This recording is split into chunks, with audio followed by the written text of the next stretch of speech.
बेलने दे कोल तुहानूं नज़र आ रहा है बेलना ते इहदे अंदर जिहड़ियां गरारियां जिहियां लगियां होईयां ने इहदे अंदर असीं गन्ने रखना शुरू कर दे। नाल मेरे भाई भी मौजूद सन, ऐ भी मेरे नाल हैल्प करवा रहे सी। पीटर जिहा चलदा नज़र आ रहा तुहानूं जी। इनू बेलना इनू बोल दीदा ते ऐ पीटर के जरिए भी चल जाता है। उस तो बाद जिहड़ा कुछ लोग ट्रैक्टर के जरिए चलाते, कुछ इनू उहदे जरिए चलाते ते कुछ लोग इनू बैल के जरिए भी पहले दौर च चलाते सी, इनू भी चला लेंदे ने। ते बाल्टी च निकल के वो एक पंप लगाया है पाइप च, उहदे जरिए निकल के बाल्टी च पाई जा रहा है ते असीं लगाई जा रहे हैं। भाई भी जिहड़े सी ना इर्द गिर्द तो गन्ने कट्ठे कर रहे सी। कुछ वो अगली साइड ते जिहड़ा इन्हां दा निकल रहा सी गन्ने दा फोक, ओनू दूर करी जा रहे थे। देखो ना भाई भी नाल मेरे लगे हुए सी। बिस्मिल्लाहिर्रहमानिर्रहीम जी, अस्सलाम वालेकुम जी। की हाल चाल ने तुहाडे? उम्मीद करने जी तुसीं सारे खैरियत नाल होवोगे। अल्लाह पाक तुहानूं अपनी हिफ्ज़ ईमान च रखे। अच्छा जी, अज असीं मौजूद हाँ उस जगह ते जिथे गुड़ तैयार किया जाता है कि पंजाब के अंदर गुड़ किस तरीके नाल असीं लोग तैयार करते हैं, अज तुहानूं दिखाने वो।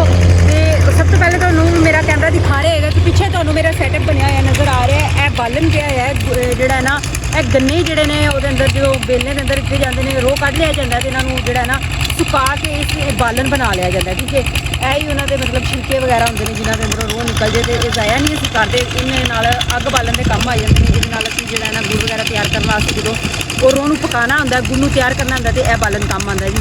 उस तो पिछों तुहानूं पिछे कुछ लोग नज़र आ रहे होंगे, कड़ाह भी रखा है नज़र आ रहा है। वो होंदा पिया जी गुड़ तैयार। आओ तुहानूं असीं दिखाने कि पंजाब के अंदर किस तरीके दे नाल तैयार किया जाता है। अच्छा जी, असीं आ गए बेलने दे कोल। तुहानूं नज़र आ रहा है बेलना ते इहदे अंदर जिहड़ियां गरारियां जिहियां लगियां होईयां ने इहदे अंदर असीं गन्ने रखना शुरू कर दे। नाल मेरे भाई भी मौजूद सन, ऐ भी मेरे नाल हैल्प करवा रहे सी। पीटर जिहा चलदा नज़र आ रहा तुहानूं जी। इनू बेलना इनू बोल दीदा ते ऐ पीटर के जरिए भी चल जाता है।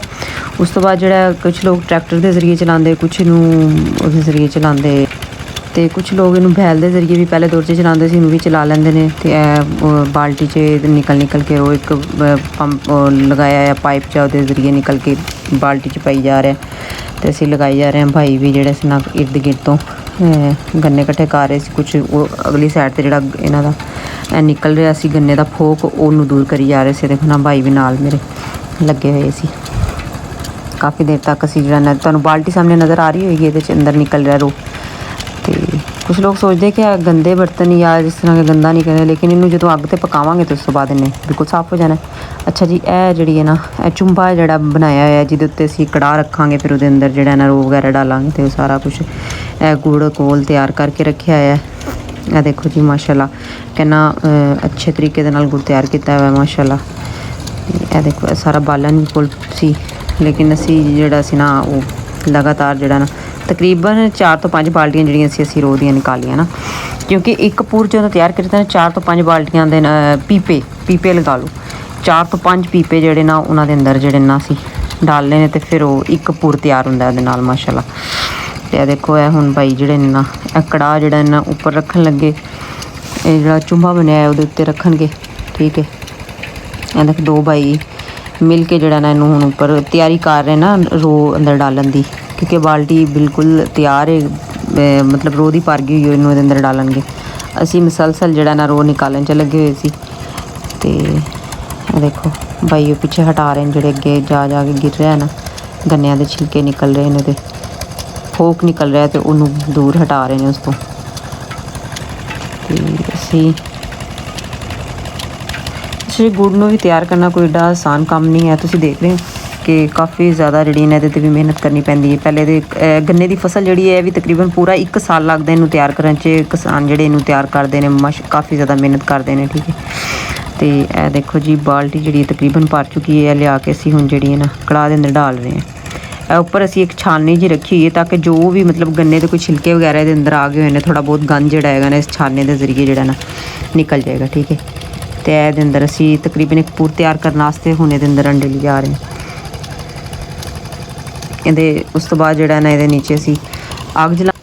अच्छा जी, 2 साल पिछे चले जाओ तो गन्ने की फसल जो तैयार हुई है तो उस तो बाद जिहड़ा ना मिल्लां वालियां ने गन्ने भी नहीं ले, मतलब कमाद नहीं खरीदिया, जिहदी वजह तो किसान जिहड़े सन एहतजाजन उन्होंने जिहड़ा सी ना कमाद नूं जिहड़ा जलाता, क्योंकि गौरमेंट ने भी कोई एक्शन ना लिया इस चीज़ ते। उन्होंने जिहड़ी सी ना गन्ने की फसल जिहड़ी सी ना सारी जलाती। ते देखो माशाल्लाह, जैसा कि तुहानूं दस्सिया कि 4 तो 5 पीपे जिहड़े हुंदे ने एक पूर मतलब कि ਇੱਕ ਪੂਰ ਤਿਆਰ ਕਰਨਾ ਹੈ 4 ਤੋਂ 5 ਪੀਪੀਐਸ ਕੜਾ ਦੇ ਅੰਦਰ ਅਸੀਂ ਡਾਲਨੇ ਨੇ। ਉਸ ਤੋਂ ਬਾਅਦ ਤਕਰੀਬਨ ਗੁੜ ਤਿਆਰ ਹੋਏਗਾ 20 ਤੋਂ 21 ਕਿਲੋ ਗੁੜ ਤਿਆਰ ਹੋ ਜਾਂਦਾ ਇੱਕ ਪੂਰ ਦੇ ਅੰਦਰ, ਠੀਕ ਹੈ। ਤੇ ਇਹਦੀ ਮਦਦ ਦੇ ਨਾਲ ਨਾ ਤਾਂ ਕਿ ਇਹ ਜਿਹੜੇ ਛਿਲਕੇ ਵਗੈਰਾ ਪਿੱਛੇ ਹਟ ਜਾਣ ਉਹਦੇ ਨਾਲ ਅਸੀਂ ਹਟਾ ਰਹੇ ਹਾਂ। ਤੇ ਆ ਬਾਈ ਜਿਹੜੇ ਨਾ ਇਹਨਾਂ ਨੇ ਅੱਗ ਲਗਾਉਣੀ ਸ਼ੁਰੂ ਕਰਤੀ ਹੈ ਆਹਿਸਤਾ ਆਹਿਸਤਾ, ਨਾਲ ਅਸੀਂ ਇਹਦੇ ਅੰਦਰ ਡਾਲ ਰਹੇ ਤੇ ਉਹ ਅੱਗ ਲਗਾ ਰਹੇ ਨੇ ਇਸ ਦੇ ਨੀਚੇ। ਬਿਲਕੁਲ ਜਿਹੜਾ ਨਾ ਪਕਾਉਣ ਦੇ ਕਰੀਬ ਹੀ ਆ, ਆਹਿਸਤਾ ਆਹਿਸਤਾ ਅੱਗ ਲਗਾਈ ਜਾਵਾਂਗੇ। ਇਹ ਮੈਂ ਭਾਈ ਨੂੰ ਦੱਸ ਰਹੀ ਹਾਂ ਕਿ ਨਾ ਹਲਕੀ ਹਲਕੀ ਜਿਹੜੀ ਨਾ ਅੱਗ ਲਗਾਉਣੀ ਸ਼ੁਰੂ ਕਰ ਦੇਣੀ, ਉਹ ਲਗਾਉਂਦੇ ਪਏ ਨੇ। ਤੇ ਉਹਨਾਂ ਨੂੰ ਮੈਂ ਕਿਹਾ ਕਿ ਮੈਂ ਖੁਦ ਲਗਾਉਣੀ ਹੈ, ਲੇਕਿਨ ਉਹਨਾਂ ਨੇ ਕਿਹਾ ਨਹੀਂ ਮੈਂ ਖੁਦ ਹੀ। ਇਹ ਦੇਖ ਸਕਦੇ ਜੀ ਕਾफ़ी ज़्यादा ना उन्होंने आग लगाती है।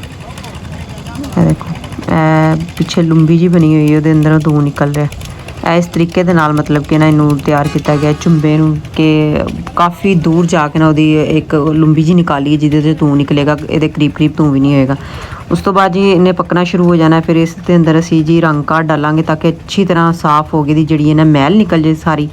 ਫਿਰ ਉਸ ਤੋਂ ਬਾਅਦ ਮਿੱਠਾ ਸੋਡਾ ਇਹਦੇ ਅੰਦਰ ਐਡ ਕਰਾਂਗੇ ਤਾਂ ਕਿ ਅੱਛੀ ਤਰੀਕੇ ਦੇ ਨਾਲ ਨਾ ਦੁੱਧ ਗੁੜ ਦਾ ਜਿਹੜਾ ਕਲਰ ਜਿੰਨਾ ਤੁਸੀਂ ਕਹਿੰਦੇ ਹੋਗੇ ਕਾਲਾ ਕਾਲਾ ਥੋੜਾ ਨਾ ਕਲਰ ਇਹਦਾ ਰੈਡ ਵੀ ਲੱਗ ਰਿਹਾ।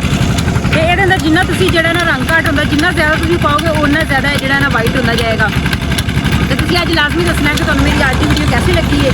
ਕੋਈ ਅੱਛੀ ਜਿਹੀ ਵੀਡੀਓ ਲੈ ਕੇ ਫਿਰ ਤੁਹਾਡੇ ਸਾਹਮਣੇ ਹਾਜ਼ਰ ਹੋਵਾਂਗੇ ਜੀ। ਸਾਨੂੰ ਤੇ ਇਜਾਜ਼ਤ ਰੱਬ।